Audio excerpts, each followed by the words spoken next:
Welcome to our second RTG workshop in Tacloban.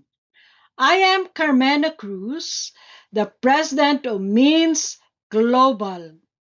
On behalf of Lina Padilla and our 20 Means volunteers, we welcome you to our 2026 RTG training workshop.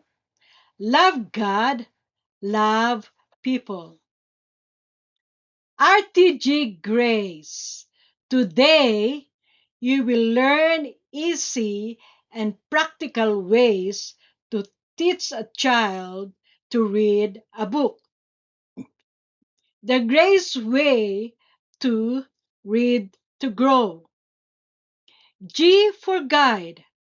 Guide children through the story. Help them discover the meaning of the lesson through reading, questions, and discussion. Reflect. Reflect together on the story, characters, and values presented. Encourage children to think deeply about what they had read and learned. A for apply. Apply the lesson in practical ways. C for connect. Connect the story to real life experience. E, empower. Empower children to grow in confidence, reading skills, creativity, and faith. Encourage them to become future leaders who can positively influence others. So, again, what is RTG Grace? G for guide, R for reflect, A for apply, C for connect, E for empower. RTG Grace. What is Read to Grow? It is not only to teach reading and write, but to help children develop critical minds. To teach children know God's story and Jesus' compassion. To learn the four components of RTG: picture walk, read aloud, word wall, and reading lag. What are the RTG best practices? Read. Read books with Christian values.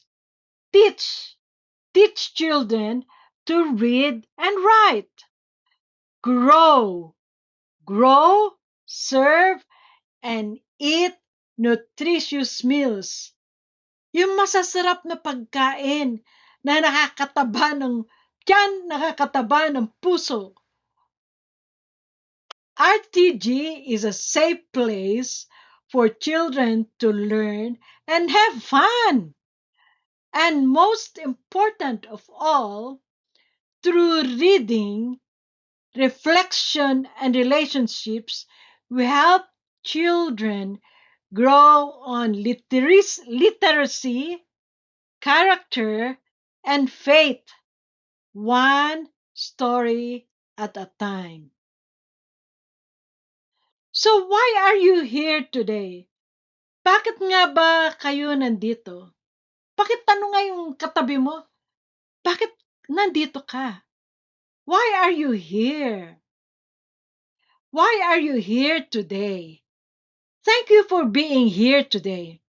As we conclude this workshop, our hope is that you leave with a renewed excitement for teaching children to read and write, and a deeper passion for helping them come to know Jesus. Who are our facilitators, mga teachers natin ngayon? We are grateful to our competent, hardworking, and faithful RTG teachers. They have gone the extra mile. Talagang pinaghirapan nila ito.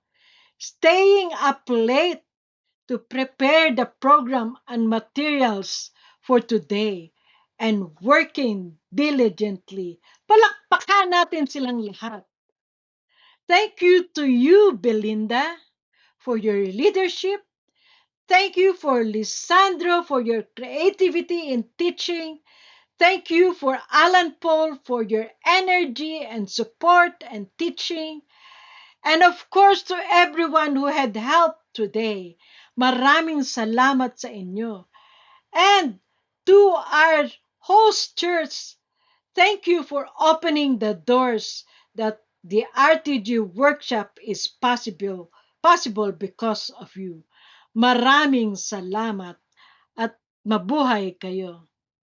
The theme of RTG is Love God, Love People. Ulitin natin Love God, Love People. Sabihin mo sa katabi mo, Love God, Love People. Love the Lord with all your heart. Love your neighbor as yourself. To everyone here today, especially our Read to Grow volunteers, may you find joy in serving your community. May this day be filled with meaningful learning and encouragement as you continue making a difference in the lives of our RTG children. It is more fun at our RTG centers. Have fun! To God be all the honor and glory. Thank you, Lord, for the opportunity to serve you in our communities. Mabuhay kayong lahat at maraming salamat for being here today.